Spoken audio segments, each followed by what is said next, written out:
I'm gonna play God of War soon. It's a game that I've been casually wanting to play since 2018 when it came out. Like, to the point where I have been avoiding spoilers. Like, I didn't watch any playthroughs, I didn't watch any trailers, I didn't do anything. Because I just wanted to experience for myself. Like, I distinctly remember shutting down a YouTube video that started showing not even spoiler stuff, it was just casually discussing the game, and I shut it down because I didn't want to know that. So why did I never play it? That's a good question, isn't it? That's the big question. Was it the price tag? Could be. I have some pretty severe issues with spending money when it comes to myself. Then again, was it just not important enough for me to play it? I mean, it should be. The story is right up my alley. I always fucking love stories where the big, burly, scary man takes in a child that he found in a little box on the side of the road. So the story should be able to quickly pull me in, but I just never took the leap. I never bought it. So now, how do I suddenly know that I'm going to play it? Well, my neighbor was playing it.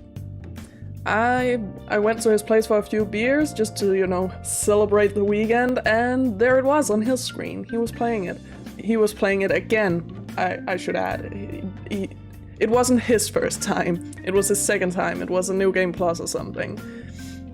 And then suddenly I realized just how badly I wanted to play this game. Because suddenly it was right there. And I spent the next hour just asking questions, and he answered everything I wanted to know. It was like we were both trying to convince me to play the game. Like, he was being like, you should really play this game, and I was like, I really wanna play this game. So I'm borrowing his PS4, and now I'm finally going to play it. Him recommending the game to me is what made me finally really want to play the game. And really, is that not the true reason we play anything? Isn't that how we decide what we're going to play, is getting it recommended to us? Sure, we get excited seeing the newest trailer for a game, but is that always enough to make us play them? I mean, we seek out recommendation, I at least do, in the shape of reviews. Like, if I don't have a friend who has played the game, I'll just ask the internet for their opinions. This gives us an idea of what to expect. It's almost like we're scared of being disappointed, but then on the other hand, if a review doesn't live up to our expectations, we shun it. We absolutely go crazy. We go feral. We review bomb the reviews because we didn't agree with what they said. But then again, it's probably easier to get mad at the disembodied voice of IGN than it is to get mad at a friend who didn't really like the game. Sometimes we even disagree with what IGN says before even playing the game, like, you don't know, this game is wonderful. Just because we were really excited about it. But what if it was a friend who made the negative review? What if it was a friend who told us not to play the game? We would probably take it more to heart and not play the game. Rasputin, a YouTuber that I really like, recently made a video about comparing video games. In this video, he talks about how we use comparing video games in order to recommend them to people. And, well, is that always the right way to go? That's kind of the point he made in his video, but anyways, I'm guilty of this.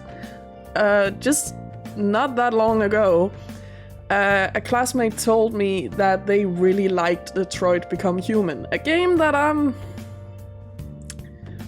probably gonna catch a lot of flack for this. I did not care for 2 out of 3 of the characters, so it was really hard for me to get into this game.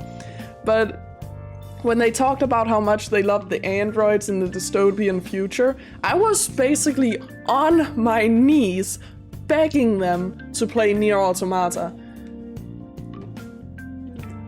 Are they the same game? Absolutely not. Detroit Become Human is a movie that you have some prompts in, and Nier Automata is a full-fledged game. They're really only connected by the use of androids and dystopian future and these things. But just because those were the parts that she liked, so I immediately went bing, bing, bing, bing, bing in my head, because that's the parts that I like of Nier Automata, so I wanted her to play them. She kept telling me things that she found amazing about Detroit, and I just desperately wanted her to see how Nier took all these things and just did them so much better, in my opinion. With her taste in games, looking back on it, like if Detroit is one of her favorite games, I really doubt she's going to like the gameplay of Nier Automata. It's a lot more stressful, a lot more involved. I really don't think she would come out of the experience seeing Nier Automata as the superior game. But to me, the games don't even compare. And really, when it comes down to it, I don't think she's gonna play Nier Automata. And that's okay. I always want people to play Nier. My classmate isn't the only person I've recommended it to. I basically forced my neighbor, when we switched PS4s, to play Nier Automata. And in the same vein, one of my friends has done nothing but trying to get me to play Splatoon 3 since it came out. It's a game that they've spent hours on, and it's a game that makes them really, really happy. They want to share that happiness with me. Really what it comes down to is them wanting to share this experience that makes them so happy with me. And I get that because that's what I'm doing with Nier. So in this case, it's really not a case of them knowing my taste in games. They do know my taste in games. The only other shooter I've played is Overwatch. I've played Overwatch a lot, to be fair, but I don't really think Splatoon is my type of game. I'm more into the hack and slash stuff, I think. Is that the genre? But that's just, in this case, it's just them showing their love. Because this isn't about, hey, I think you'll like this game. It's a, hey, this game makes me really happy, and I want you to be happy as well. So I want you to play this game. Which is just so sweet. I love humans. You need to be able to trust your sources. Which, pretty general statement. You should trust your sources in general. I'm sticking to it though. Bear with me. Like, if you don't trust IGN's opinion on a game, why would you trust their reviews?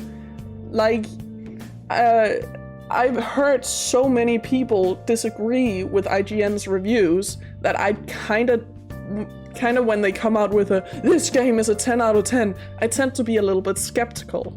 Like, if you don't trust IGN's opinion on one game, why would you trust their opinions on any game? Why would you play the games they recommend?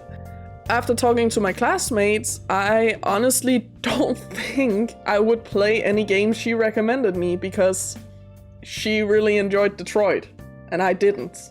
We have very differing opinions on games here. I don't have anything against her, it's just we don't have the same opinions on games. We have very varied tastes. But then again, when it comes to my neighbor, I've enjoyed every single game that he has recommended to me. Games like Yakuza, some different Zelda games,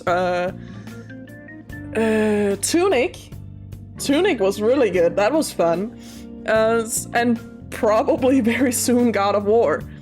I really trust his taste in games because he has not let me down before. So when he recommends me a game, I actually get excited to play it, even if I know absolutely nothing about it. Like, even if I read a review of a game that was bad, and he told me it was good, I would probably still play it because I trust his opinion more than reviews of the internet. Games are just so great, you guys. Like, they span out over so many different genres, play styles, art styles, all this shit. That it can sometimes be like really difficult to figure out what to play. But if we have trusted sources like friends, might just make the process a little bit easier. That was terrifying. I have a New Year's resolution to make one YouTube video a month. And I really hope I'll stick to it. This is a good start.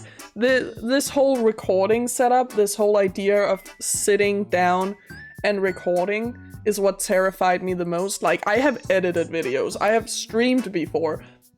This is very different than streaming. This script has been on my computer for months. I have actually played God of War in the time that it took me to take the script and actually record this fucking video. But it was fun. I really hope I stick to making more YouTube videos. This is also very experimental.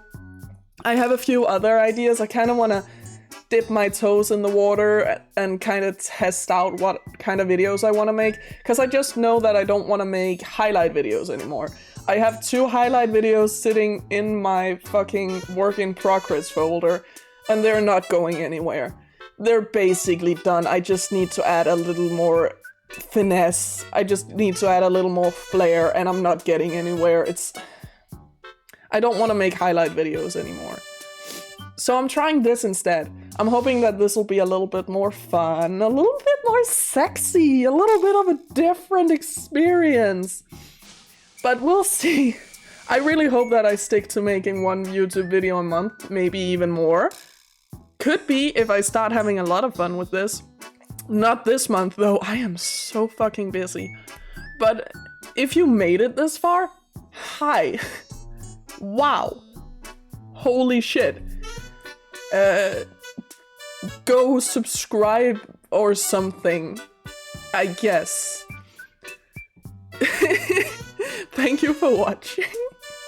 I don't know how to do this. I'm just gonna stop now. Goodbye. Goodbye.